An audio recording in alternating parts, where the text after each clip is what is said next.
In late 1958, Henry Ford II prepared to permanently shut down the bleed-cash Lincoln division after years of building massive, over-styled failures. Instead of designing the next corporate Thunderbird as ordered, rogue stylist Elwood Engel rebelled. He moved a secret team into a hidden workspace, sketching an unauthorized, razor-sharp masterpiece that would pull the legendary luxury brand back from extinction. Enter Elwood Engel, a brilliant but quietly stubborn designer working deep within the shadow of Ford's massive corporate hierarchy. Upper management didn't want a savior. They wanted Engel to sketch a completely different vehicle, the next-generation, mid-sized corporate Thunderbird. They handed him strict styling guidelines, a tight budget, and clear instructions to stay inside the box. But Engel looked at the bland, uninspired corporate trajectory and chose to rebel. He chose to outsmart the giant. To keep this rebellion completely hidden from the prying eyes of the corporate suits, Engel moved a tiny, hand-picked crew deep into the basement of the styling center, setting up a secret basement studio. The assignment on the books was still a two-door Thunderbird, but behind locked doors, the team began shaping a full-scale clay model of a stunning, slab-sided, four-door sedan. In late 1950s Detroit, this design philosophy was absolute heresy. Every other car company was locked in a brutal war of visual noise, adding taller tail fins, heavy matching chrome eyebrows, and convoluted body lines that made cars look like rolling jukeboxes. Engel looked at the chaos and decided to outsmart the entire industry by doing the exact opposite. The secret clay model began to take shape with clean, unbroken horizontal lines running smoothly from the front fender all the way to the rear deck. Instead of bulging chrome panels, Engel introduced the sheer look, razor-sharp body edges, flat side glass, and an elegant, minimalist grille that refused to scream for attention. It was a masterclass in quiet confidence. The car sat low, wide, and perfectly proportioned, looking less like a typical American land yacht and more like a high-end European luxury cruiser. Engel's team worked fast in the quiet basement, smoothing out the clay contours after hours, knowing very well that upper management was completely unaware of their unauthorized project. The moment of reckoning arrived in the executive suites of Dearborn, and it wasn't supposed to be a debate. Ford's high-ranking corporate board gathered to officially review proposals for the upcoming Thunderbird line, while simultaneously preparing to sign the death warrant for the unprofitable Lincoln division. But the atmosphere shifted completely when Robert McNamara, a brilliant corporate strategist and key board member, caught sight of Elwood Engel's hidden project.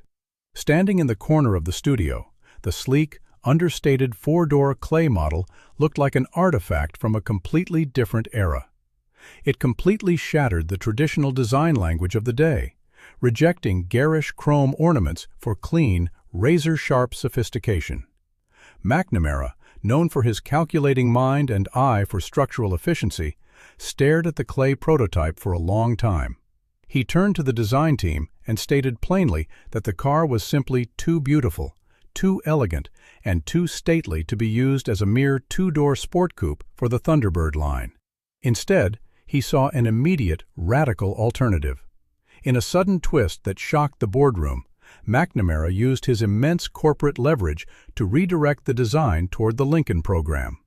He marched the blueprints directly into the executive meeting and declared that this secret vehicle would become the brand new flagship for the Lincoln Continental.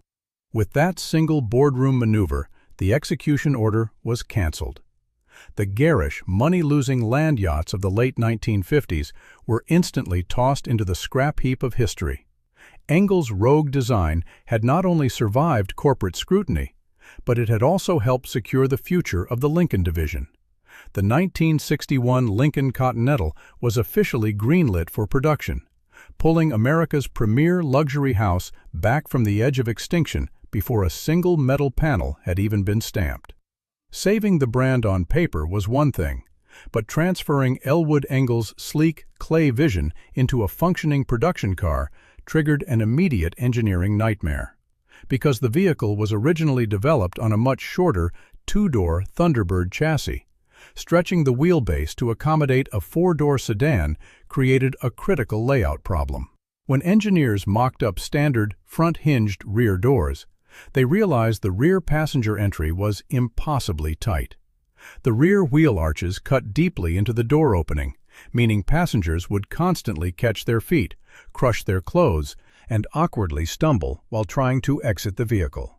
To solve this spatial crisis, Engel's team proposed a radical, old-school layout: rear-hinged doors, universally known as suicide doors.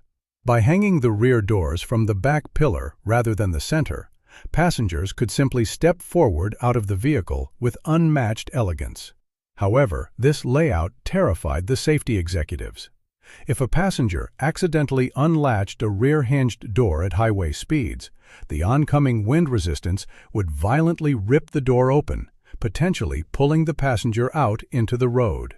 To overcome this danger, Ford engineers had to outsmart physics with a series of heavy mechanical fail-safes. First, they built a massive, reinforced center B pillar to act as a rock-solid anchor point for the front and rear latches. Next, they integrated a mechanical door warning switch on the dashboard linked to a central vacuum-operated locking system.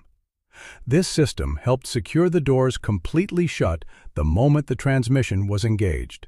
These heavy, complex locking assemblies added significant weight and cost, but they successfully transformed a dangerous pre-war design into a smooth, vault-tight masterpiece of mid-century safety engineering. With the safety hurdles cleared, Henry Ford II handed down an ultimatum. The new Continental could not just look premium, it had to feature the absolute highest build quality in the world. Ford needed to prove to skeptical buyers that their engineering department could outclass Cadillac and rival Rolls-Royce. To achieve this, the 1961 Continental became one of the most rigorously tested, beautifully over-engineered mass-production cars in American history. Every single component, from the electrical switches to the suspension bushings, was subjected to extreme quality controls that completely disrupted standard assembly line speeds. At the heart of this mechanical obsession was a specialized quality audit process for the massive 430 cubic inch MEL V8 engine. Ford subjected Continental powertrains to extensive inspection and testing procedures before final installation. This focus on long-term durability was backed by an unprecedented warranty program, a comprehensive 2-year or 24,000-mile bumper-to-bumper coverage that was twice as long as anything offered by major domestic competitors at the time.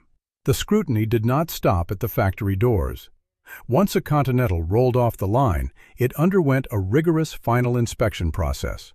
Lincoln subjected completed vehicles to extensive final inspections and road evaluations designed to identify noise, vibration, and mechanical issues before delivery. If a car showed even a minor imperfection, it was sent straight back to the workshop.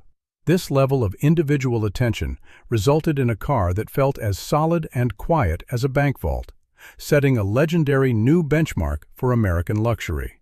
When the 1961 Lincoln Continental debuted, its clean, minimalist lines shattered Detroit's obsession with chrome excess. Elwood Engel risked his career in a secret basement studio to design a masterpiece management never asked for. By rejecting gaudy tail fins for timeless, razor-sharp elegance and rigorous, over-engineered safety, his unauthorized project stunned competitors and won over the public. The Continental's success helped stabilize Lincoln's position within Ford and permanently rewrote the rules of American luxury.